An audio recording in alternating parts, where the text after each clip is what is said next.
Welcome back to Sibz, everyone. It's Chris, and today we got a brand new Mortal Kombat trailer, and you shouldn't expect too much from this movie. Before we get started, be sure to hit the like button and subscribe so that you don't miss an episode as we cover your favorite movies and TV shows. Let's get into it. Okay, so Warner Brothers HBO Max dropped the new Red Band Mortal Kombat trailer, and it looks pretty good, but here's why I think people need to curb their expectations.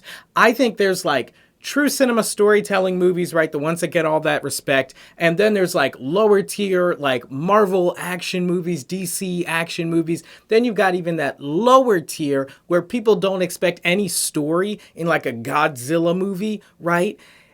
And then there's video game movies. Now, don't get me wrong, each of these categories serves their purpose and their audience, but I've seen a lot of people mad at certain movies like Godzilla King of the Monsters and even the new Godzilla vs. Kong movie because there wasn't enough story. But you have to remember, people are mostly going to see that movie to see two giant classic monsters go toe-to-toe, and this movie is no different. So, yes, this is an origin story Mortal Kombat movie. They're talking about the contest known as Mortal Kombat. They've got all the heavy hitters here, Liu and Sonya and Jax, all the characters we remember playing from the games, going toe-to-toe against Shang and Sub-Zero and Mileena. So this is very much a superhero type movie, but even superhero movies have been catching heat for not having good enough stories. I just want to set that right now, that this movie is not made to be a riveting storyline. This is Mortal Kombat, and we all know what Mortal Kombat is famous for. So if they deliver on that, then most of the fan base, I imagine, would be happy. Now, do I think they can really live up to the mythological level of violence typically seen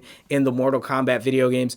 No, I don't think they're really going to be able to do all that in cinema. I could be wrong, but they certainly will try. So now, having laid that out, let's get into the story that the trailer represents and the characters that we meet. So we start out with Liu, and he's got a birthmark that he thinks it's a birthmark, but it turns out it's an invitation to the contest known as Mortal Kombat, where champions from all over come and they fight, and they're trying to save the world. In this movie, they talk about ancient writings, and it's seen all throughout history, this talk of this competition. Now, I was pretty surprised at just how many characters they showed in this initial trailer. I thought they would have hidden some of them for later on, but no, they showed Sub-Zero, Liu Kang, Mileena, Jax, you name it. Raiden even showed up in the trailer. The effects look pretty good, by the way, although I'm not too sold on the color grade yet. It looks good for all the Sub-Zero sequences. Those look really good, but I feel like it's lacking a little contrast, so probably color correction and things like that are still being done, and I'm pretty sure it's going to have a different look by the time it actually releases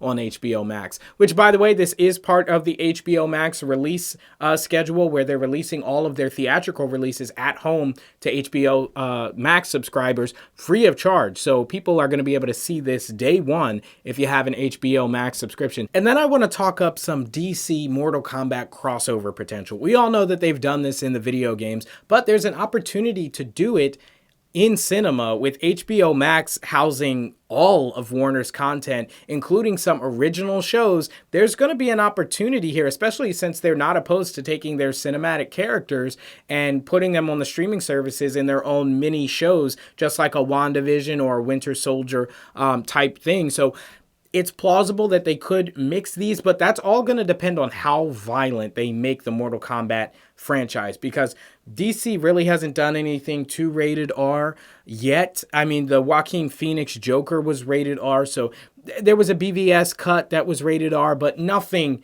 anywhere near Mortal Kombat. I think Marvel is actually going to get closer to that when they start doing Deadpool. That'll be their first foray as Disney into a rated R film, let alone a superhero film. So I think based on kind of how that's received, DC will kind of understand or have a better understanding of how they could possibly interplay some Mortal Kombat characters with DC characters. That's all going to depend on how Deadpool plays in the Marvel universe. I do think that's a particular advantage DC does have right now, is they have a whole nother company of characters to intermingle with and play on different storylines. Now, of course, Marvel has Capcom, but seeing as they don't have any movies really on the way, certainly not here now, I highly doubt that's anywhere near happening. But but that's my hope, and I'm gonna keep saying it until it happens. So if you're on board, leave a like on the video and a comment down below so we can grow this community and get these crossovers happening. Anyway, guys, that's my quick reaction and quick look at the new Mortal Kombat trailer. Let me know what you think in the comments down below. Hit the like button and subscribe. If you're new here,